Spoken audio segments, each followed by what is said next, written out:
ನಮಸ್ಕಾರ ರೀ ಎಲ್ಲರಿಗೂ. ಬರ್ರಿ ಸ್ವಲ್ಪ ಎಂಟರ್ಟೈನ್ಮೆಂಟ್ ಬಗ್ಗೆ ಮಾತಾಡೋಣ. ಸೊ ಮತ್ತೆ ಒಂದು ಫಿಲಮ್ ನೋಡಿದ್ದೀನಿ ರೀ, ಹೊಸದಲ್ಲ.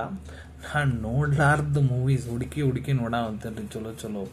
ಸೊ ಯಾವ್ದು ನೋಡಿನಪ್ಪ ಅಂದ್ರೆ 2010ದಾಗ ರಿಲೀಸ್ ಆಗಿಂಥದ ಫಿಲ್ಮು ಯಾವಪ್ಪ ಅಂದ್ರೆ ರಕ್ತ ಚರಿತ್ರ 2 ನೋಡ್ರಿ. ಯಾಕೆ ನೋಡಿನಪ್ಪ ಅಂದ್ರೆ ರಾಮ್ ಗೋಪಾಲ್ ಅವ್ರ ಕಲ್ಟ್ ಡೈರೆಕ್ಟರ್ ಅದಾರ, ಕಲ್ಟ್ ಮೂವೀಸ್ ಇದ್ವು ರೀ ಮೊದ್ಲು ಅವರು ಅಂತ ಎಲ್ಲ ಸಣ್ಣ ಕ್ಲಿಪ್ನ ನೋಡಿದ್ದೆ. ಸೊ ಚೆಕ್ ಮಾಡಿದೆ ರಕ್ತ ಚರಿತ್ರ ಮತ್ತು ಡೌನ್ಲೋಡ್ ಮಾಡ್ಕೊಂಡು ನೋಡಿದೆ.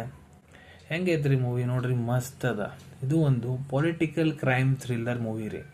ಅಂದ್ರೆ ರಾಜನೀತಿದಾಗ ಇನ್ನೊಬ್ಬರನ್ನ ಸೋಲ್ಸಾಕ ಏನೇನು ಮಾಡ್ಬೋದು, ಜಾತಿ ಧರ್ಮ ಕೊಲೆ ದರೋಡೆ ಏನೇನು ಮಾಡ್ಬೋದು, ಎಷ್ಟು ಮೆಟ್ಟಿಗೆ ಹೋಗ್ಬೋದು ಒಬ್ಬ ಅನ್ನೋದು ಇದ್ರಾಗ ತೋರ್ಸ್ಯಾರ್ರಿ. ಅಂದ್ರೆ ರಾಜನೀತಿಗೆ ಲಾಭ ಪಡ್ಕೊಳಕ್ಕೆ ಏನೇನು ಮಾಡ್ಬೋದು, ರಾಜನೀತಿದಾಗ ಉಳಿಕೋಬೇಕಂದ್ರೆ ಏನೇನು ಮಾಡ್ತಾರ, ಭಾಳ ಮಸ್ತ್ ವೇದ ತಿಳಿಸ್ಕೊಟ್ಟಾರ್ರಿ ಇದ್ರಾಗ. Super BGM, super song, super actors. ಒಂದಕ್ಕಿಂತ ಒಂದು ಆ್ಯಕ್ಟರ್ಸ್ ಅದಾರ. ಫಸ್ಟ್ ಪಾರ್ಟ್ನಾಗ ವಿವೇಕ್ ಒಬ್ರಾಯ್, ಶತ್ರುಘ್ನ ಸಿನ್ಹಾ ಅದಾರ. ಸೆಕೆಂಡ್ ಪಾರ್ಟ್ನಾಗ ವಿವೇಕ್ ಒಬ್ರಾಯ್, ಶತ್ರುಘ್ನ ಸಿನ್ಹಾ, ಭಾಷಾ ಕಿಚ್ಚ ಸುದೀಪ್, ಅದ್ರ ಜೊತೆಗೆ ತಮಿಳ್ ಆ್ಯಕ್ಟರ್ ಸೂರ್ಯ ಮೇನ್ ಲೀಡಿಂಗ್ ನೇಮ್. ಸೊ ಭಾಳ ಚಲೋ ಆ್ಯಕ್ಟರ್ಸ್ ಅದಾರ ರೀ.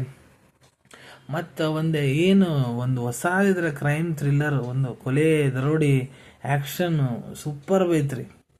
ಯಾರೇನಾದರೂ ನೋಡಿಲ್ಲ ಅವ್ರು ನೋಡ್ರಿ, ಯಾಕಂದ್ರೆ ನಾನು ನೋಡಿದ್ದಿಲ್ಲ, ನಾನು ನೋಡಿದೆ. ಯಾರೇನಾದ್ರೂ ಇದನ್ನ ನೋಡಿಲ್ಲ ಹೋಗ್ರಿ ನೋಡ್ರಿ. ಅಮೆಝಾನ್ ಪ್ರೈಮ್ನಾಗ ಅವೈಲೇಬಲ್ ಅದಾವೆ 2 ಪಾರ್ಟು. ಯೂಟ್ಯೂಬ್ನಾಗ ಸರ್ಚ್ ಮಾಡಿದ್ರೆ ಅಲ್ಲಿ ಸಿಗ್ತಾವ್ರಿ 2 ಪಾರ್ಟು. ನೋಡಿಲ್ಲ ಅಂದ್ರೆ ನೋಡ್ರಿ, ಹೋಗ್ರಿ. ನಿಮಗೆ ನೋಡಾದ್ಮೇಲೆ ಹೆಂಗೆ ತಿಳಿಸ್ತಾನದ, ಹೆಂಗೆ ನಿಮ್ಗೆ ಅನಿಸ್ತಾನದ ನಮ್ಮ ಕಮೆಂಟ್ ಸೆಕ್ಷನ್ನಾಗ ತಿಳಿಸೋದು ಮರ್ಯಾಕೆ ಹೋಗ್ಬಿಡ್ರಿ. ಸಿಗೋಣ ಒಂದು ಹೊಸ ವಿಡಿಯೋದಾಗ ಒಂದು ಹೊಸ ವಿಷಯ ಜೊತೆಗೆ. Till then take care. ಧನ್ಯವಾದಗಳು.